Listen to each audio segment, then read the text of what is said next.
Sixers fans, what's up? Today's going to be a little bit more of a laid-back day. The energy drink hasn't kicked in, I guess. Rain, sponsor me. Hashtag sponsor me. I'm going to be talking about whether or not the 76ers need to go out and make a trade, specifically for Kyle Lowry. Look, I know there are guys that I've talked about in the past on my channel about making a trade for, whether that's Zach LaVine, whether that's Bradley Beal, whether it was James Harden. But my thing is now, that's too much. I'm not trying to give up too much where the Sixers are at right now. Let's talk about tier B, tier C type of guys, right? Kyle Lowry, I think, fits that mold. Kyle Lowry fits everything Philadelphia needs to an absolute T. He adds playmaking that I've been begging for, especially if Shake's going to be out. Shake's doubtful tonight, so, I mean, he's not going to be out for a while, but Shake Milton is an incredible backup player, but he's not a backup point guard. He's a backup two guard, and though his playmaking has been extremely improved this year, and his scoring's good, and he is everything we've asked for and more, I recognize that. Kyle Lowry still brings an added veteran leadership, championship-winning DNA, playmaking, even probably arguably off the bench, but something that you could run out and tell, go get a bucket, go do your thing, go make other players around you better when Ben Simmons isn't on the court. Kyle Lowry would add an incredible grittiness. He's a Philly kid, so you know what you're getting from him. You're going to get great grittiness, toughness, just that championship DNA. He knows what it takes to win, and he's a great scorer. He is a borderline all-star year in and year out. Kyle Lowry is a really, really good player. That being said, let's get into 3 trade ideas that I've seen the past couple of days regarding Kyle Lowry to the Philadelphia 76ers and reacting as to if I would do them or not and why. Let's get into it.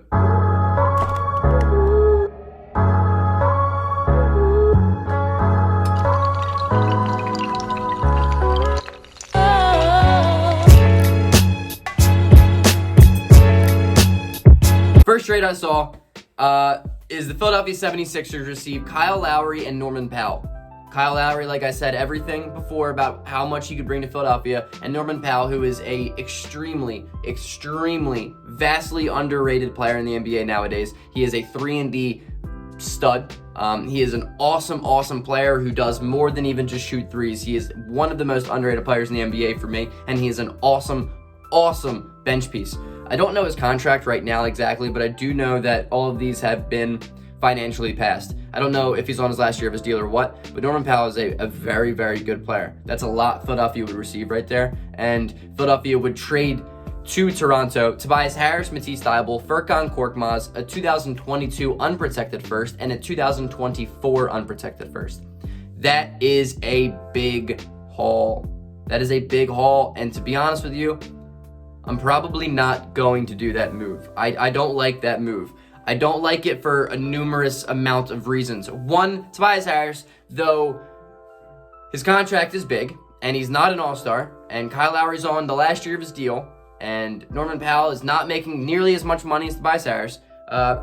He's been putting up a 50, 40, 90 type season this year. He's having a career year. He's a borderline all-star. He's not going to make it because he isn't as well known as other guys, but he deserves to. He for sure deserves to. And 2 unprotected first-round picks that I just don't love giving up.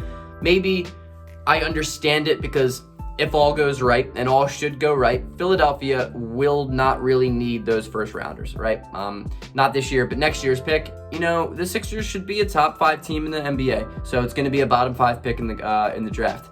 That's if everything goes right. But say we trade Tobias Harris, Matisse Thybulle, and Furkan Korkmaz, who we can get rid of Korkmaz any day of the week. I don't give a damn. But we say we get rid of those 3 guys and 2 unprotected firsts for 2 guys who will not be on the team. Again, I don't know Norman Powell's contract, but say Kyle Lowry just doesn't re-sign, or say we sign him to another bad contract like we did with Tobias Harris, and he doesn't develop as well as Tobias Harris has been. Maybe age kills Kyle Lowry even worse than it has for other people in the past, and then we just get financially capped, and the Sixers are digressing, or digressing? Regressing, that's what it is. Trade idea number 2 is a little bit better, but I'm still not doing it. It's going to be the Philadelphia 76ers receive Kyle Lowry, Stanley Johnson, and a first-round pick in exchange for Tobias Harris. and Tobias Harris only. Now, if you ask me to do this trade before the season starts, 100 times out of 100, maybe 100 times out of 99, I'll go out on the limb, say 100 times out of 99, I'm doing this deal. For so many different reasons. One, just natural fit. I think Kyle Lowry is an extremely good fit in Philadelphia. I think he brings a lot. I think he brings a borderline Jimmy Butler type of mentality, a type of game, and a type of translation to Philadelphia. Tobias Harris, on the other hand, his fit has been clunky in Philly, but it seems to be really working out now. He seems to be flourishing. He seems to be having a career season, and it's been maintaining. That's what I'm looking at. It's a quarter through the year right now, and Tobias Harris is still doing what he's done in the beginning of the season. That is important to me. The consistency that he's shown is important to me. But why I would do this deal before is probably 100% financial. To be honest. First of all, we'll add some depth. I hate Stanley Johnson, and I don't think his game is very good. I think he's a bust, and I think he's just borderline athletic, and that's it. But you add another wing defender, and he's not a terrible defender.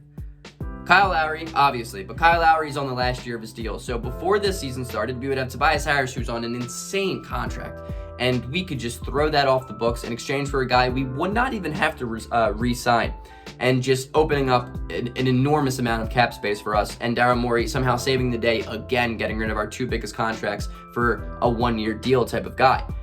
Now, I'm not doing the deal because I don't want to trade Tobias Harris, who's been extremely good for us, for a guy who is a rental player. And though I would still enjoy the cap release, the cap space, and everything that comes with losing that big contract, I don't want to get rid of a borderline all-star for a half of a year rental player. And I think I'm in the majority when I say that. But that 2021 first round pick, not too bad. Not bad. I'll take that. It's probably going to be around late teens, I would say. Toronto's probably going to be around like a 7-8 seed. And they're probably going to be a late 17, 18, 19, 20 type of pick. Probably closer to 15 than 20. But I would take that pick, especially in a draft like this year. It's a really deep draft. But as a Sixers fan, as an 18-7 Sixers fan, I'm not looking at the draft. I'm looking at how to win a championship this year. And this deal does not let us win a championship this year. And last but not least, my absolute favorite trade that I've read so far, the Philadelphia 76ers received Kyle Lowry in exchange for Mike Scott, Terrence Ferguson, Danny Green, and 2 lottery-protected first-round picks. One in 2022 and the other in 2024. Now, I am doing this deal 10 times out of 10. I love Danny Green. I love what he brings to us. But if you look at it in comparison between Danny Green and Kyle Lowry, it's not even close. It's not even close. Everything I love Danny Green for, Kyle Lowry has. So why hold on to Danny Green? Danny Green, I love that veteran leadership. I love the championship DNA. He's a winner. He's a winner. He won with LA. He's won with Toronto. The guy's a championship winner. He's won with San Antonio. He's an NBA champ. But at the same time, Kyle Lowry is also an NBA champion, and he had an extremely vital part in that Toronto Raptors championship. Like I said earlier, Kyle Lowry brings playmaking, scoring, grittiness, toughness, shot making, leadership. He's a Philly guy. He brings everything: energy, defensive energy, the ability to take a charge, the ability to run an offense, the ability to make everyone around him better. Kyle Lowry is a super legit addition. And when you look at Danny Green's shooting in comparison to Kyle Lowry, it's an improvement. Danny Green is a 3-and-D type of guy. I don't know why I did that. 3-and-D type of guy. But Kyle Lowry is a 3-and-D type of guy that does way more than just shoot threes. He is a borderline all-star despite where he's at. And they're both on the last year of their deal. I would love to get rid of Mike Scott. That's phenomenal. Those first-round picks mean nothing to me. I would trade him if they were unprotected. This deal is an absolute done deal. 10 times out of 10. Signed, sealed, delivered. Get Stevie Wonder on the phone. I'm doing this deal every single time. This is a deal that I would love to see Daryl Morey do, because I think this is the exact deal that I've been trying to explain. This is everything that I've been manifesting, just put out on the internet for me. When I saw this deal, I was like, bingo. The 76ers are NBA contenders. The Philadelphia 76ers are champions of the world. Anything's possible. That deal is what we need. Peace out. Go Sixers.